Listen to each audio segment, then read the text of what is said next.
Okay, if you got a Cayenne like this and you'd like to use it to tow, but it's not set up yet, this is how you do it. Right here on the back, next to the tow hitch, there's a plate. And behind that plate is everything you need pre-wired to add one of these, the 7-pin connector. We'll start by removing the block plate.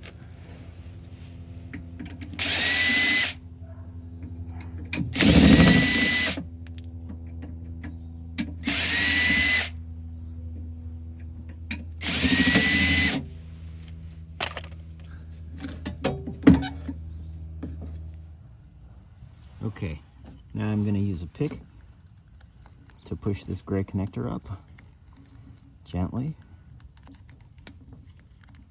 like that. And that allows you to slide the plate off when you push there. Push with your thumb in there and slide that plate off. Okay, here's the new connector. Should look like this on the inside.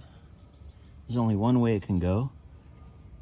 There's a piece here that can only fit in one way. It slides right in, snap, push down, and that's it. Screw it right back in, and then it'll be ready to tow, just like that.